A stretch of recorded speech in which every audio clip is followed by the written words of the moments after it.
ఏంటి మీ కేసు ఇప్పుడు కోర్టులో నడుస్తుందా? కేస్ స్టేటస్ అస్సలు తెలియట్లేదా? సో మీ అడ్వకేట్ని అడిగినా చెప్పట్లేదా? ఓకే, మీకోసం ఒక సొల్యూషన్. ఈ కోర్ట్ సర్వీస్ యాప్ని డౌన్లోడ్ చేసుకోండి. దీనివల్ల మీ కేస్ స్టేటస్ అనేది ఎక్కడి వరకు వచ్చిందో మీకు తెలుస్తుంది. ఓకే, కేస్ స్టేటస్ మీద క్లిక్ చేశాక సెలెక్ట్ స్టేట్ క్లిక్ చేసుకోండి. మీది ఏ స్టేట్ మీరు బిలాంగ్ అవుతారో ఆ స్టేట్ని క్లిక్ చేయండి.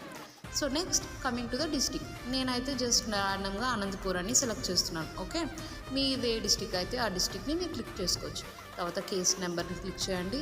తర్వాత కోర్ట్ కాంప్లెక్స్, మీది ఏ కోర్ట్ కిందకు వస్తుంది. కోర్ట్ ఆఫ్ సివిల్, సీనియర్ సివిలా, లేదంటే సెకండ్ అడిషనలా, కోర్ట్ ఆఫ్ జూనియర్ సివిలా, జూనియర్ సివిల్ కోర్టా, ఇలాగా మనకి చాలా కోర్ట్స్ ఉంటాయి. దాంట్లో మీరు ఏంటిదో మీరు సెలెక్ట్ చేసుకోవాలి. Okay, which court, A court ద్వారా మీది వస్తుంది కేసు అని. నెక్స్ట్ కేస్ టైప్, ఇప్పుడు ఓఎస్ఆ, ఏఎస్ఆ, సిసి మేజర్, సిసి అంటే క్రిమినల్ కేసెస్ కిందకు వస్తుంది. సో సిసి సెలెక్ట్ చేసుకున్నాను. నేను కేస్ నెంబర్ ర్యాండమ్గా 1 2 3 టైప్ చేస్తున్నాను. ఇయర్ 2025 క్లిక్ చేస్తున్నాను అండ్ గో. సో ఇప్పుడు ఈ కేస్ నెంబర్ మీద ఈ 3 కేసెస్ అనేవి ఉన్నాయి డిస్ట్రిక్ట్ కోర్ట్స్లో అనంతపూర్లో. ఓకే, సో జూనియర్ సివిల్ కోర్ట్స్లో ఒకటి ఉంది, డిస్ట్రిక్ట్ కోర్ట్స్లో ఒకటి ఉంది. సో నేను ఫస్ట్ వన్ క్లిక్ చేస్తున్నాను. సో ఈ కేసు అనేది ఉంది చూసారా, ఇక్కడ case type, filing date, registered date, decision date, case status.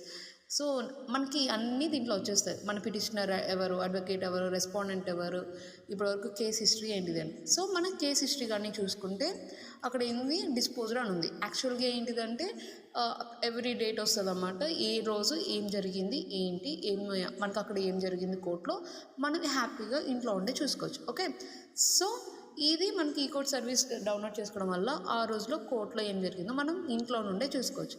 So this is how you check the case from the house. Thank you.